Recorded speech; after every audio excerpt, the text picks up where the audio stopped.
quisesse dar a sua opinião política publicamente, era considerado uma falta de respeito ou que era tudo mentira e que a mulher não tinha o direito que tem hoje em dia.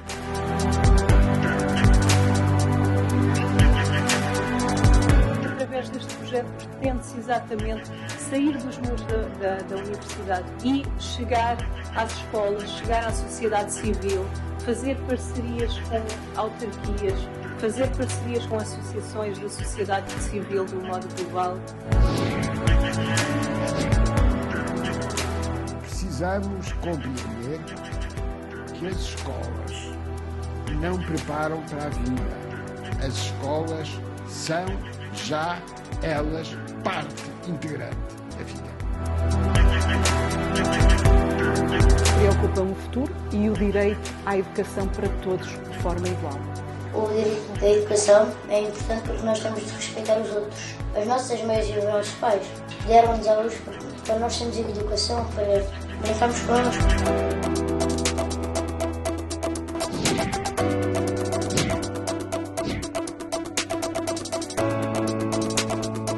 Corremos muito, quase que fomos atropelados, mas correu muito bem.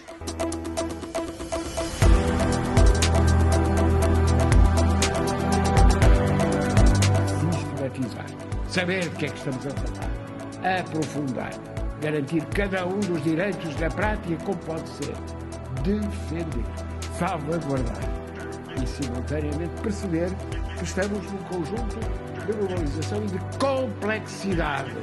A primeira pergunta que nós devemos fazer a nós mesmos, como pessoas que querem fazer uma mudança no mundo, é como é que nós podemos alterar as nossas ações e contribuir para as ações dos outros de forma a que nos tornemos confortáveis no mundo. Saber o que está por trás dessa pessoa, saber respeitar porque é que ela é assim, porque é que ela age desta forma, a sua cultura, a sua linha de pensamento, a sua educação. Saber nos pôr no lugar do outro é o primeiro passo para transformar o mundo num lugar melhor. O que é que pretendemos com este vídeo trazer? É uma breve apresentação do projeto, que é uma pequeníssima parte de tudo aquilo que se fez no projeto. O que é que está evidenciado ali naquele vídeo? Estão evidenciadas várias atividades. Estão não só aquele atropelo todo, que é a melhor parte deste vídeo, quando aquele rapaz pequenino diz que quase que fomos atropelados, fartámos de correr, mas correu muito bem, mas foi muito bom. E o que é que ele se refere? Refere-se exatamente a uma atividade de Paddy Paper que foi elaborada no quadro deste projeto e que está direcionada a crianças do primeiro e do segundo ciclo. Depois também temos ali o professor Guilherme de Oliveira Martins a especificar o subtítulo deste projeto. E de facto este projeto chama-se Dignipédia Global e o subtítulo é Sistematizar, Aprofundar e Defender Direitos Humanos em Contexto de Globalização. E foi aquilo a que nos propusemos desde o início. Propusemos não só trazer para a mesa um dos temas mais atuais dos nossos dias, cada vez mais atuais, não é? Eu costumo dizer que quando nós cada vez falamos mais sobre um tema, é quando aquele tema mais merece a nossa atenção, porque se calhar está a perder exatamente a sua centralidade, não é? Se escrevermos um elogio aos rios, se calhar os rios estão a necessitar da nossa atenção para nós escrevermos um elogio aos rios, não é? Nós, quando atribuímos um elogio ou uma referência ou um texto a qualquer coisa, queremos evidenciar aquela coisa, aquele tema. Os direitos humanos, parece que cada vez mais falamos deles, porque se calhar cada vez mais estão a perder exatamente o seu fundo, a sua importância nas nossas vidas. E, portanto, trouxemos para a mesa o tema dos direitos humanos e encarámos-lo como um tema bastante atual, a necessitar da nossa atenção, porque o que se verifica é que todos falamos em direitos humanos, toda a comunidade internacional fala amplamente em direitos humanos e nós percebemos que, por um lado, muitas vezes só se fala em direitos humanos como uma palavra fátua, ou seja, vazia, não é? Fala só em direitos humanos porque está na moda, não é? Porque é politicamente correto falar em direitos humanos, ou seja, estamos a utilizar aquela palavra de uma forma vazia, completa, não é? Esvaziada do seu verdadeiro valor, e por outro lado também utiliza-se os direitos humanos umas vezes sem saber exatamente o seu sentido profundo, que é o que nós também sentimos muitas vezes na sociedade civil, entre nós. Por outro lado, a utilização na comunidade internacional, manipulando a ideia dos direitos. Nós hoje sabemos que as grandes potências todas falam em direitos humanos, mas nós sabemos que direitos humanos estão a ser enterrados constantemente todos os dias. A bandeira dos direitos, ainda o professor Viriato há poucas semanas, há 3 semanas, salvo erro, na sua coluna do Diário de Notícias, disse mesmo, a bandeira dos direitos humanos está a ser completamente enterrada em diversas partes da nossa política internacional no presente. Ou seja, a proposta deste projeto foi essa, consciencializar para os direitos. Primeiro, sistematizar aquilo que nós entendemos que não estava sistematizado. Também, quando pretendemos fazer um trabalho sobre direitos humanos, nós sabemos que muito se tem escrito, mas não existia um lugar em que nós conseguíssemos chegar e estivesse sistematizado o conhecimento em direitos humanos. Ou seja, há vários estudos, há vários livros, mas não havia uma ferramenta onde nós pudéssemos ir e onde estivesse uma espécie de aglomerado de toda esta teoria que se tem feito. Ou seja, verificámos que, por exemplo, em Portugal não havia um dicionário global dos direitos humanos. E nesse dicionário global nós poderíamos aceder e poderíamos, e agora podemos, chegar a esse dicionário e saber sobre determinadas temáticas, todas elas relacionadas com os direitos humanos. Esse também foi um dos feitos deste projeto. Foi sistematizar, por um lado, aprofundar, ou seja, perceber e ir junto das crianças e dos jovens. Trabalhámos em algumas escolas do país, como escolas piloto, e aprofundámos o tema dos direitos humanos.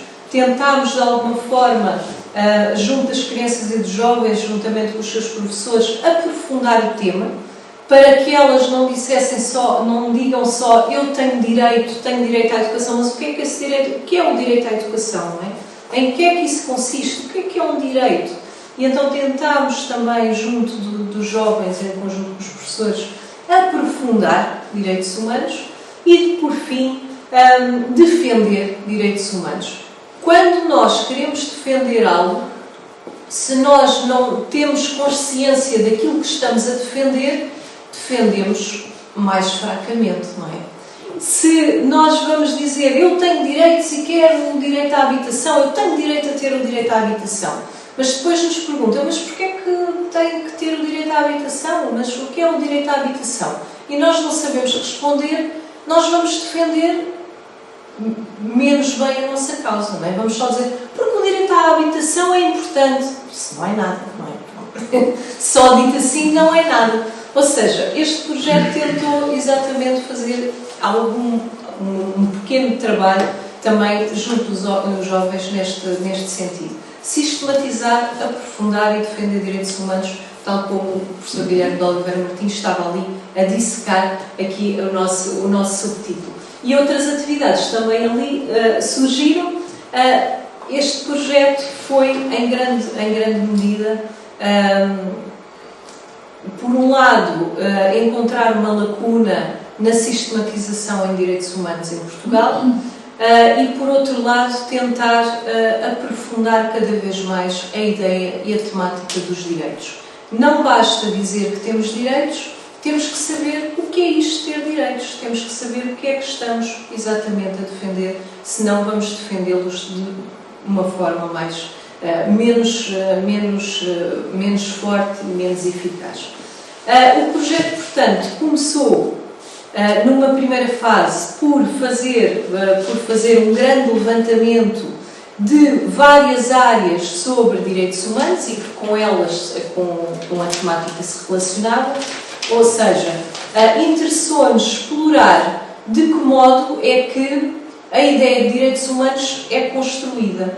Nós sabemos que a Declaração Universal de 1948 tem uma série de direitos elencados.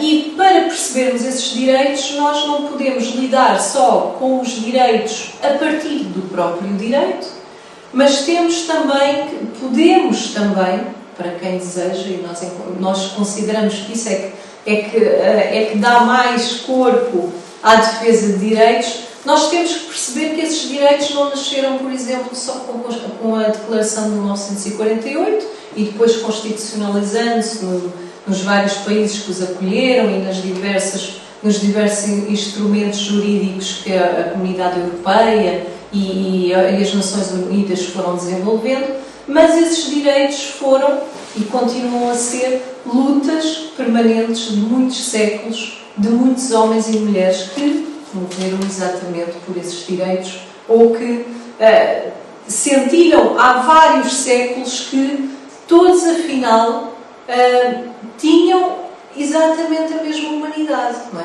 Também aqui a ideia de humanidade e a ideia de dignidade é muito importante. Se hoje a ideia de direitos humanos é uma ideia consensual e praticamente todos a subscrevem, durante longos anos foi exatamente o contrário que aconteceu.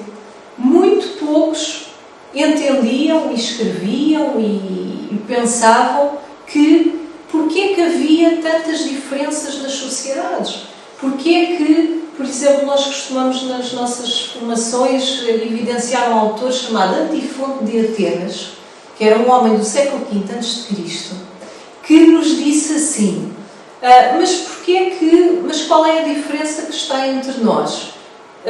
Qual é a diferença por teres nascido em berço de ouro e eu não ter nascido em berço de ouro? Não respiramos todos pela boca e pelo nariz e não comemos todos com a boca e com as mãos? Não somos, afinal, de alguma forma, todos iguais? E a verdade é que estas ideias eram ideias muito minoritárias durante muitos séculos.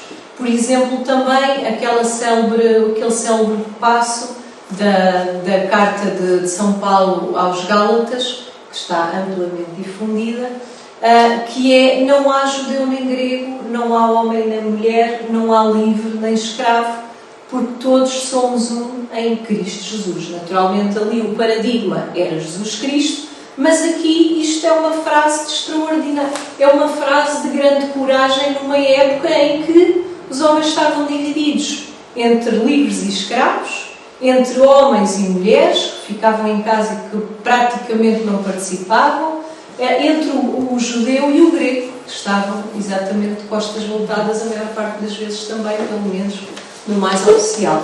E, portanto, aqui este projeto também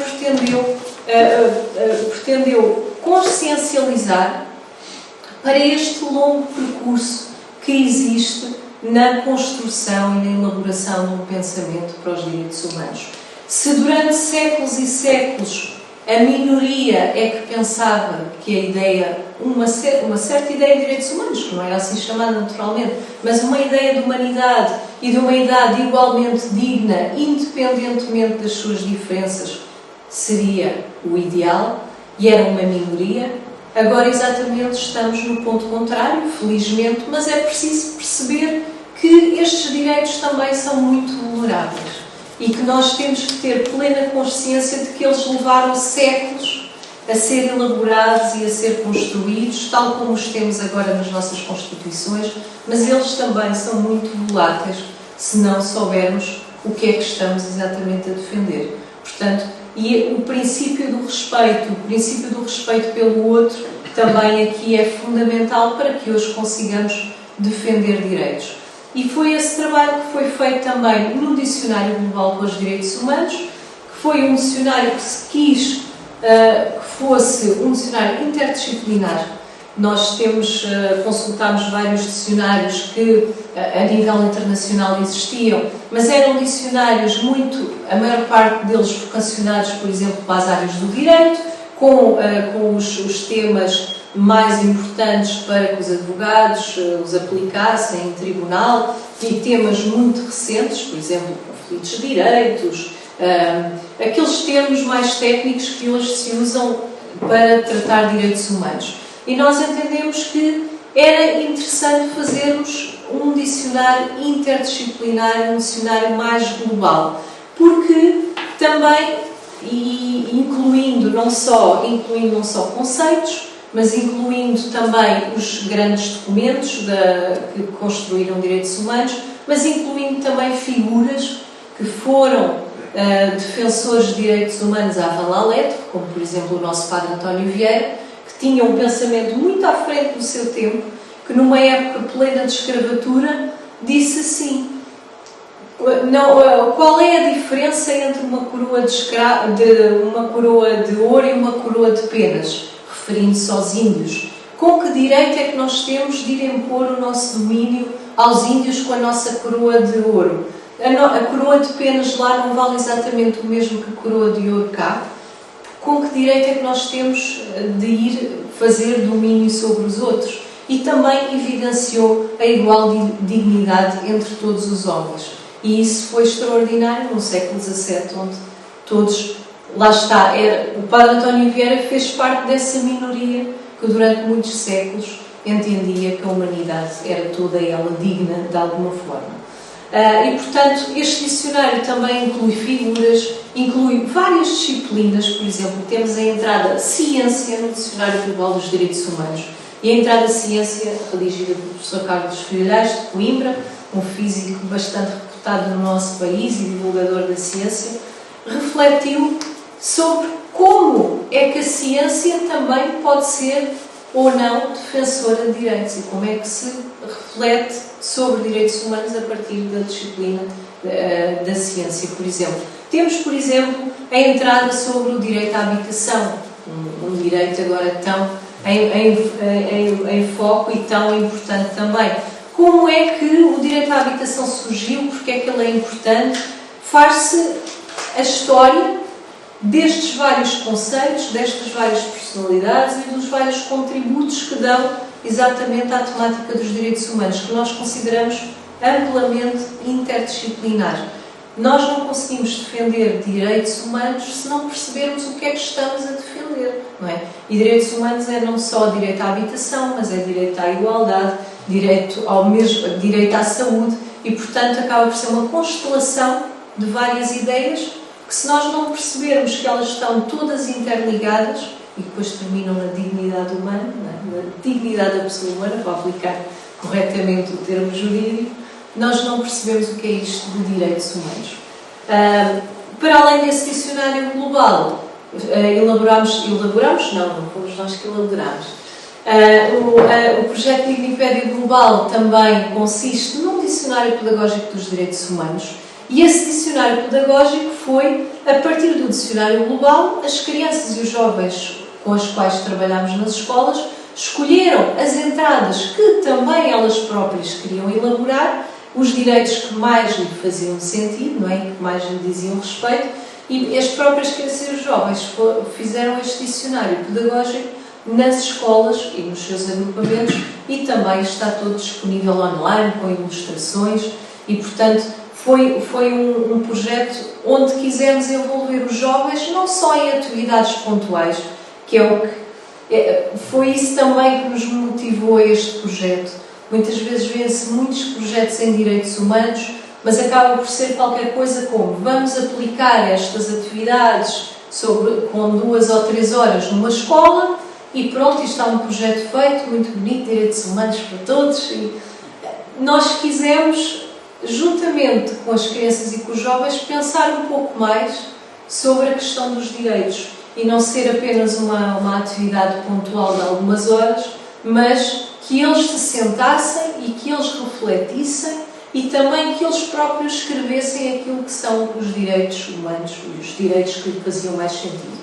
Naturalmente, eles escolheram o direito à água, escolheram o direito das crianças, o direito dos animais, também temos uma ideia de direitos dos animais no nosso dicionário global e, portanto, são 2 dicionários que estão todos online, disponíveis e que nos interessou exatamente partir deste primeiro ponto mais teórico, para depois então desenvolver atividades mais práticas que consistiram, por exemplo, neste Paddy Paper que aplicámos em primeiro e segundo ciclo.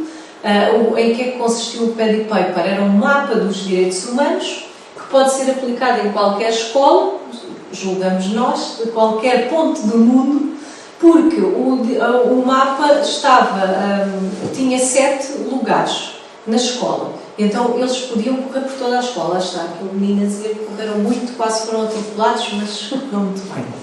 E então, 7 pontos na escola, a escola mobilizava-se para isso, as turmas dividiam-se em grupos de 7, 8 alunos mais ou menos, às vezes aí era mais caótico, mas pronto, 5, 6 alunos, e os alunos percorriam toda a escola à procura de pistas que os iam levar a um ponto de água, à sala de aula, à biblioteca ou ao espaço onde tinham livros, ao refeitório, e portanto, em cada um destes sítios, cada posto referenciava um direito. No refeitório, tinham o direito à alimentação.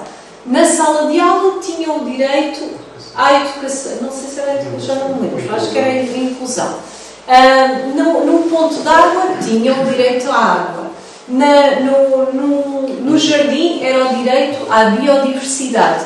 No portão, na entrada, por exemplo, era o direito à privacidade, que era o portão de entrada. E depois recolhiam as pistas, voltavam ao ponto inicial, resolviam algumas questões que nós tínhamos partilhado com eles e que eles tinham recolhido nesses postos, e depois, a partir daí, era o terceiro nível do jogo, que depois também nós criámos, e era o terceiro nível em que eles próprios iam escolher qual era o direito daqueles todos que lhe fazia mais sentido, em equipa também. Eles próprios iam eleger um porta-voz e depois iam expor entre os vários grupos qual era o direito que tinham escolhido e porque é que tinham escolhido esse direito. E daí há pouca referência que o Rui fez em pontos diferentes, os direitos, a importância dos direitos era diferente. Nós trabalhamos com o agrupamento de escolas do Redondo, no Alentejo Profundo, com o agrupamento de escolas na margem sul do Tejo, sendo que a escola sede era uma escola TEIP, com o agrupamento de escolas de Lourosa, que é em Santa Maria da Feira, no Norte, e com uma escola na Madeira, uma escola de primeiro ciclo. E, por exemplo, no Alentejo, qual foi o direito que a maior parte deles elegeu? Era o direito à água, porque eles passam um bocadinho mal, não é? Como todos nós sabemos, no verão, e, portanto, é um elemento fundamental para eles. Na escola, em que tem uma escola TEIP e que tem muitos meninos cadeirantes também integrados, e por acaso aquela escola de primeiro ciclo é extraordinária, que integram mesmo os cadeirantes. Qual foi o direito que a maior parte deles referenciou? O direito das pessoas com deficiência. E pronto, e nós fomos vendo como é que as coisas se iam gerindo, e de facto foi interessante ver que, dependendo do lugar, o nosso direito a eleger dependerá das nossas necessidades. Foi basicamente isto que desenvolvemos durante 2 anos e meio, mas acima de tudo o que quisemos desenvolver foi pensamento crítico sobre direitos humanos, aprofundar a temática dos direitos, dizermos não só que temos direitos, mas que percebemos o que é isto de ter direitos e que no reverso da medalha também estão deveres. Portanto, os deveres são muito importantes. Se eu mereço ter o teu respeito, eu também tenho de respeitar a ti.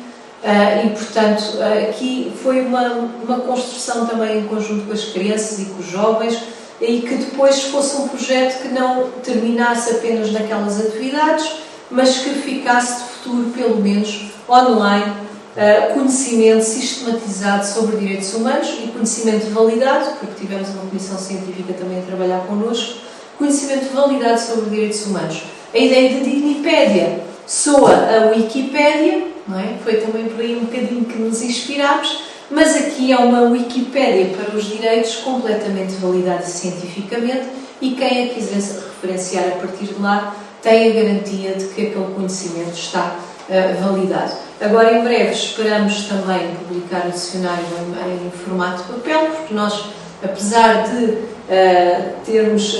darmos muita importância às plataformas, ao tecnológico, ainda somos pessoas antigas e achamos que o livro nunca deixará de ter o seu valor, mas de facto queríamos que com este projeto também que ficasse disponível, acessível a quem quisesse entrar online e gratuitamente ter ali conhecimento validado sobre direitos, aprofundar, por exemplo, o que é que a ideia de igualdade, em que é que a ideia de igualdade se relaciona com a temática dos direitos humanos.